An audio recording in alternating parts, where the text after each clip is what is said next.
And one of its main levers is money being poured into Washington think tanks like the Carnegie Endowment for International Peace. Now, William Burns is well qualified, but we need to make a point. We need to prevent him from becoming CIA director. Of having it in your home means you'll really use.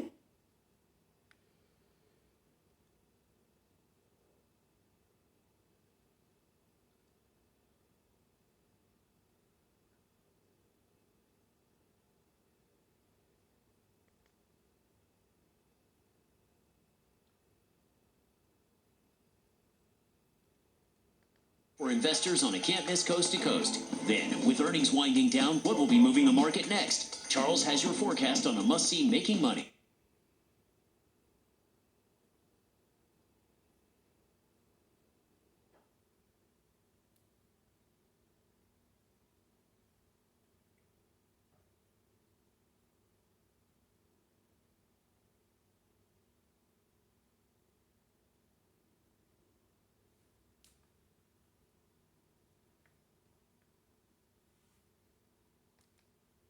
Hi, I'm Jane King, and thank you for watching. This show is all about public, private, and blockchain companies. We bring you the innovators behind the companies making the headlines in that space. Some are sponsored, some are invited, all are curated and focused on telling you, the viewers, their story. Here we go.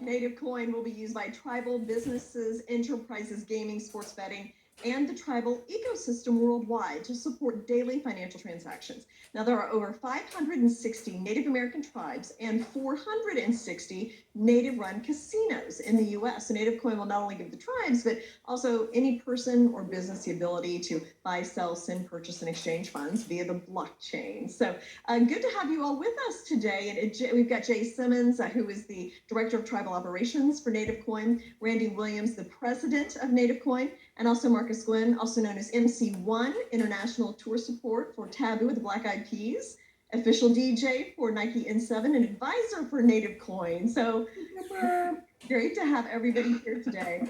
Jay, let's start with you. So I see you have some guests with you today, and I know we've talked in the past, but can you just bring viewers up to date in terms of what Native Coin is and what you're doing? Sure, no problem. Thank you, Jane, and thank you again for having Native Coin back on with you. As always, it's a pleasure.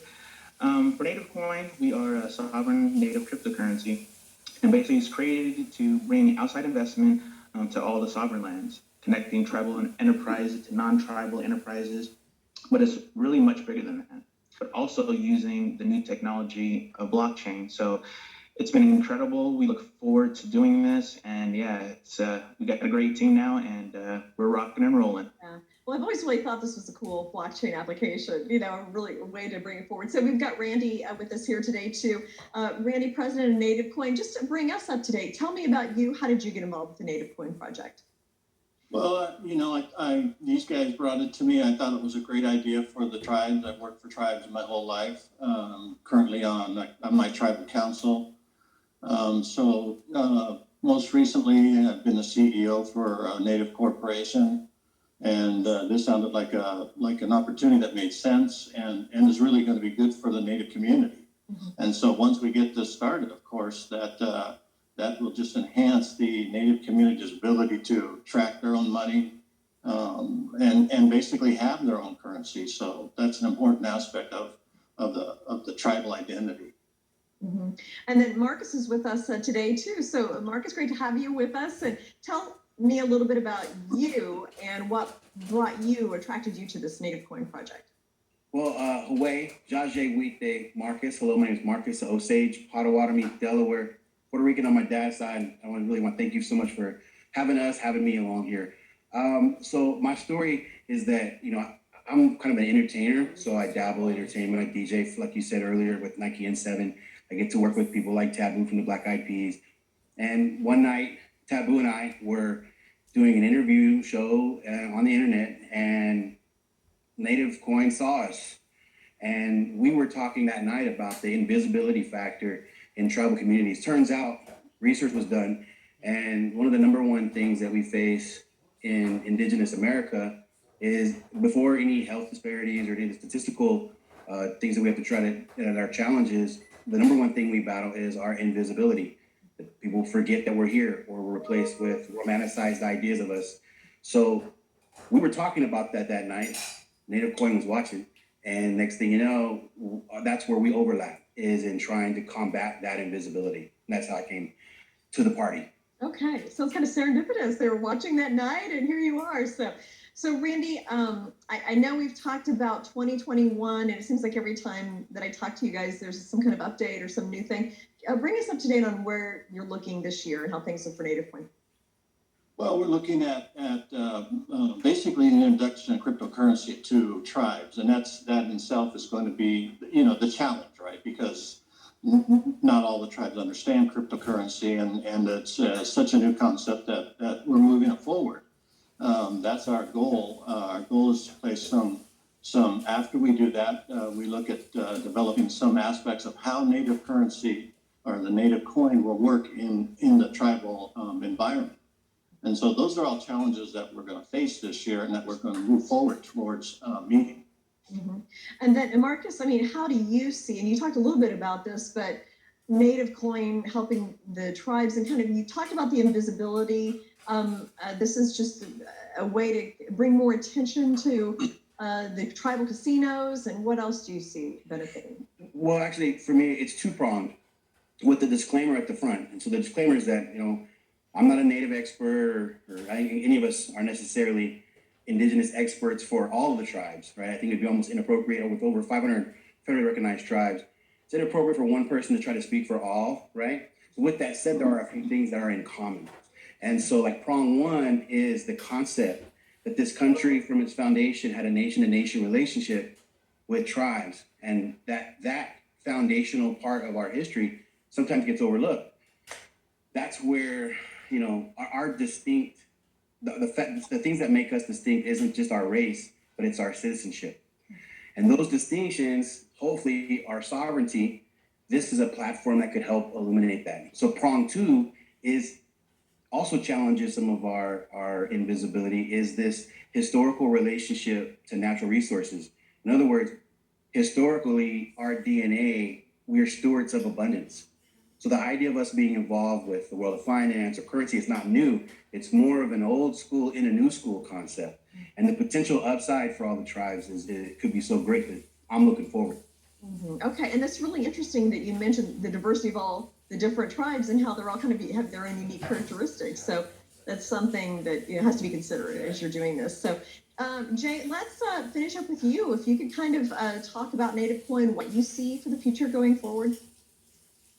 Sure. From the beginning, just like Marcus was talking about, the visibility factor, that's been the hugest thing. And with Native Coin, one of our biggest thing is showing, there may be a lot of different Native American tribes, but we're coming together as one voice, and to have a huge voice and to let people know. And my goal is to actually help Native Coin rewrite history, but also was talked about many years ago about creating sovereign currency. And now we're at the point with blockchain and everything right now that it's going to become a reality. And I'm just happy to be part of this project. So.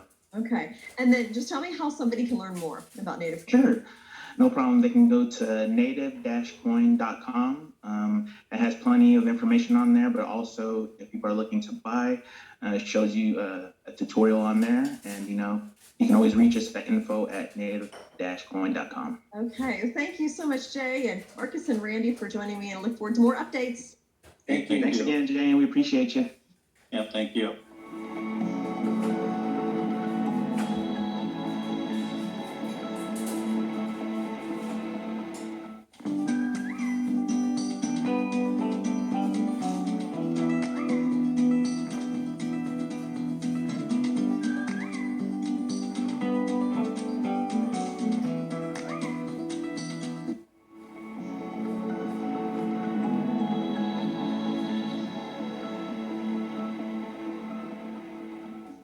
Welcome back. Well, we're talking again with SmartKey, and also BitBoy Crypto Ben Armstrong is back. So this is like a reunion of sorts here. And I talked to you both at different times, but now you're working, BitBoy Ben, as a ambassador, right, for SmartKey?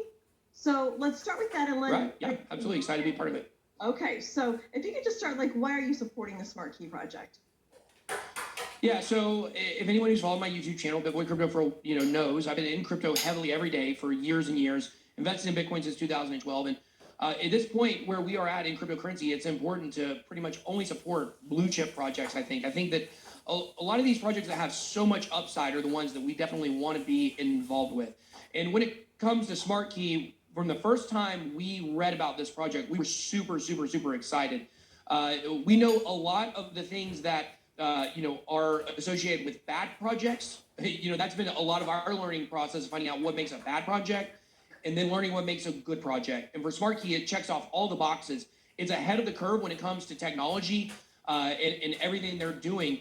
I'm sure a lot of your audience has heard of IoT, or the Internet of Things. This is basically the Wi-Fi connectivity of all devices. There's going to be billions and billions of these devices over the next several years. SmartKey is positioning itself to be the leader of what we call BOT, which is the blockchain of things, which are all of these connected devices running on blockchain. They got huge partners, including Teltonica. They've got other projects or other companies that they're working on or with in the background that are going to be announced at different points.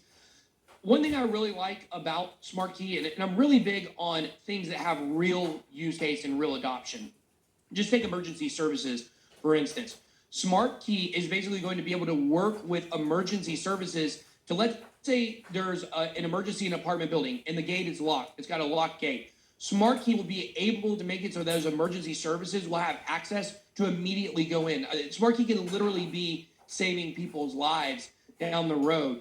And when you look at a lot of these projects, they're very conceptual. It's hard to see exactly how they can affect everyday life for us, here in America or here in the world. But SmartKey is definitely one of those projects, and there's so many more reasons, but those are definitely some of the ones why we are behind SmartKey. Thanks. Okay, well, very interesting. Well, Shmuel, let's bring you in. That was quite an introduction there. So explain the technology and the blockchain of things, because a lot of us have heard of Internet of Things, and we get that concept. What is the blockchain of things? Thank you, Ben. Lots of energy. Okay, I try to explain. We started SmartKey 3 years ago as a second-generation Oracle. Today's physical world around us is getting smarter and smarter. Yes, we have smart hubs, smart buildings, and finally smart cities. The problem with all these smart solutions is the lack of communication standard between them. These are centralized solutions that compete with each other. Users are forced to use hundreds of applications. There is also a second world. You must imagine fully decentralized, open, secure, and public accessible blockchain. And we use this blockchain and we create SmartKey as a missing puzzle connecting the physical world with this virtual world of blockchain. SmartKey is a communication standard like Bluetooth, I could say. We connect IoT devices, smart devices, directly to the blockchain. Thanks to the blockchain, our IoT devices gain interoperability, enabling the creation of completely new solutions and business models. This is our advantage. Yes, we have extensive experience in building products already available on the market. We have a working product, as Ben said. And finally, with SmartKey, you can connect smart devices to the blockchain and use a safe and public integration method. 99% of early stage projects, as everybody knows in blockchain space, have only an idea. We are from traditional business. We started our project after our product was launched. As you probably know, we recently used SmartKey as a blockchain keys for emergency services, like Ben said, in Poland. In that kind, we solved the real-world problem that emergency services can getting help you faster. Yes. Okay. And then, so what are your plans for this year then? I would say in short-term period, we try to reach. We could say in two ways. In short-term, we come in this year. We are enter in 2 exchanges. We want to enter 2 exchanges from a top 10 coin market cap, and for our coin, we want to be. Our goal is to reach top 20 in coin market cap also. We will also announce several new big partnerships that will bring the SmartKey to the millions of people around the world. It will be a huge announcement. We will focus on development stage and focus on our partners in building products and that could be available to purchase worldwide. Second thing, we are also expanding the range of our flagship use case, rescue without barriers. Thanks to this product, we can shorten the time of arrival of rescue teams. This program will cover several million households in this year. Together with our partners also, we will announce a global competition and hackathon with a large pool of prizes for products using SmartKey. This is short term, 1 year. Long-term period, SmartKey will become a kind of an operating system driving a smart cities of the future. It will integrate the solutions already used by city inhabitants with public services. We are working to make it happen with city authorities in large European cities. We are building the open standards for cities and invite all the city authorities to join us and to help us to do it together. Okay. Well, that all sounds very exciting, and I hope you come back and explain like where you're at this year as you go through your goals and long-term goals. So thank you so much, Simone, and also BitBoy Ben for joining us today, and we look forward to catching up with you again soon. Thank you. Bye. All right. Thank you.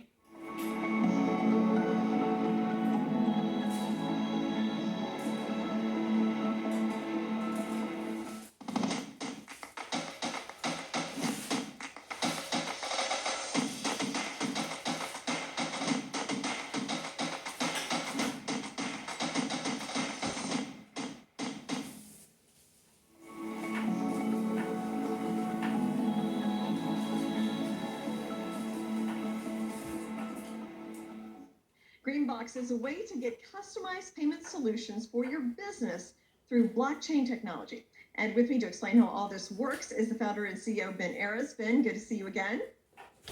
Good morning, Jane. Good to see you again. So it looks like you had some big news out recently. Can you explain what that's all about? Yes, GreenBox has completed the most significant acquisition in its history this week.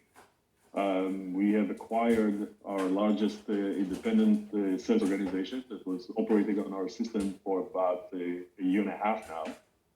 We bought them for several reasons. They have interesting point-of-sale technology that merges with ours fairly well. They have a support and customer service staff. They have a development team that we were interested in. They have a book of business that, in spite of the pandemic, did about $400 million in processing for the year, although they were scheduled for a little over $1 billion for the year. They have a Chicago location, including an interesting 60,000 square foot building that we wanted to put our name on. That will happen. They have approximately $30 million in net earnings for 2020. And here is an interesting part of that acquisition. This was an all-stock deal with a stipulated share price of $2 a share.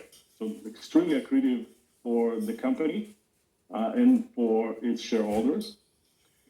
And on top of that, they have earning hurdles to complete their stock earnout. So it may be actually even cheaper than that for us. extremely well executed acquisition. So how could somebody buy shares? I mean, now that they've seen you put faith in the company, they may want to take a look at it. How can they find out more about the company? Yes, so many current brokers support the stock and they are available to open accounts and purchase shares directly. Obviously, once the company is trading above $5 and is a NASDAQ listed company, any broker in the nation will be happy to pick up clients who want to purchase the shares. And this is coming up. Okay, well, that's a big step. So, okay, finally, you've had a lot of activity. What do you see going forward in 2021? We see quite a few growth drivers for 2021. Generation 3 technology is obviously the key to our growth. We look forward to expand collaboration with the market leaders and large banks. We are looking to expand our product line to include the white label solutions, SaaS solutions, and digital banking. We intend to continue and execute on our global expansion. And mergers and acquisitions will be in the forefront of our activity for the upcoming quarters. Okay, thank you, Ben. Let's do another update as you get closer to your NASDAQ listing. That would be great. Happy to. Thank you, Jane.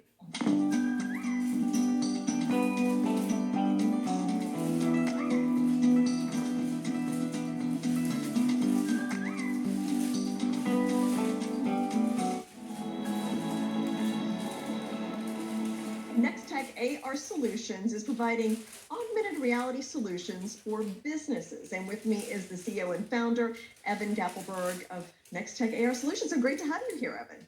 Great to be here, Jane. So now you're trading over the counter, right? So tell me about that. What kind of exciting ventures do you have going right now? And how can somebody find your stock? Sure. So we're dual listed in Canada under the symbol NTAR and in the U.S. under the symbol NEXCF. The stock is pretty liquid, trades a couple 100,000 shares a day. As far as finding us, I mean, you could find us on any trading platform, and we're in the augmented reality space. Business is booming. We just ended 2020 with 20 million in revenue. Okay. Well, I mean, it is a hugely growing space for sure. Now, how did you get here? I know you have a really interesting kind of story about how you founded the company. Yeah, so, I mean, if you go all the way back, it started out with taking Take-Two Interactive Software public. That was, all the way back in the 1990s. That was at $5 a share. I brought in the seed capital. The stock right now is $205 a share. And the valuation back then was 30 million. It's now about 23 billion. And so my whole way of investing, and I've been an investor my whole life managing money, has been to look for multi-decade, multi-trillion-dollar mega trends. And AR is part of the digital transformation, which is probably the biggest mega trend that the world has ever experienced to date is this whole digital transformation. And so I look at augmented reality as part of that. And if you think of the digital transformation megatrend that's currently underway, it's being led by 5G. I mean, a lot of people have really started to think of this digital transformation as the fourth industrial revolution. And with technology evolving faster than ever, you've seen this revolution really being led by augmented reality, AI, Internet of Things, edge computing, cloud computing, and as I mentioned, 5G is kind of driving the adoption globally. And if you look at 5G over the next couple of years, you're going to see an 11x adoption of 5G. And the way I look at this, Jane, is that there's a convergence of all of these technologies where they're becoming ubiquitous, really for training, in e-commerce, for advertising, and entertainment.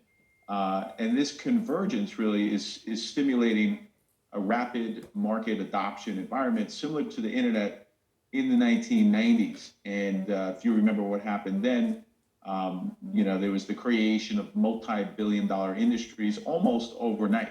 So you are not the only public company in this space. So there's Vuzix, Why My Hologram, Snapchat is known for virtual reality. I think they're traded on the New York Stock Exchange. I mean, how would you compare yourself to those other companies in this space? So back to what I was just saying, they're point solutions, right? So Vuzix has a pair of AR glasses for enterprise. It's not something a consumer would wear. It's somebody, in a warehouse, you're able to wear these AR glasses and kind of, maneuver around the warehouse, which, they have a market cap of about 500 million. And again, they have one product. We have a portfolio of product. If you look at Snap, Snap is a walled garden. They have a lot of augmented reality experiences in their app. Primarily, Snap's business model revolves around their AR ad network. Again, we have an AR ad network, and we're launching it now. Actually, we just hired the president of Microsoft online to run our ad network. He ran a $10 billion ad network at Microsoft. He left Microsoft January 5th, joined Nextech to build our $1 billion ad network. And you also recently filed to uplist to the NASDAQ? We did. We filed to uplist, and we're expecting to get approved imminently. We're in discussions with investment bankers in the U.S. to open up our company to institutional investors. Right now, we're purely retail stock. There's no institutions in our stock at all. And, primarily it's me, my friends, and the early investors. I'm the single largest shareholder. I bought stock 5 times in the last 12 months in our stock. And so if you look at, the trajectory of the company, we're now knocking on the door of institutions, knocking on the door of NASDAQ, uplisting, really crossing over from startup to kind of being that mid-cap hyper-growth tech stock.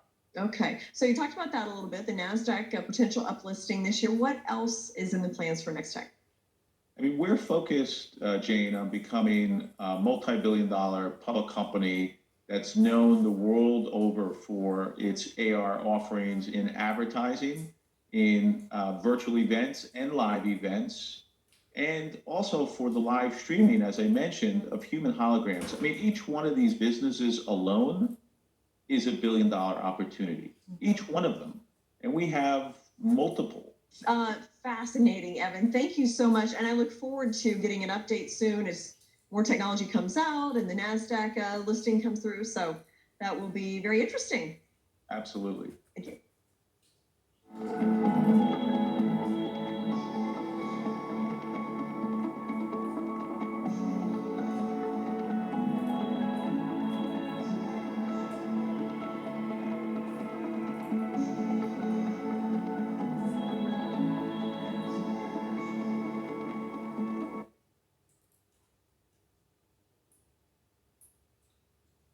On my show, I put no barriers between myself and my viewer. I don't use jargon. I never talk QE3. I don't use scripts. I just speak into the camera, tell the story, and we're invested together. Fox Business, invested in you.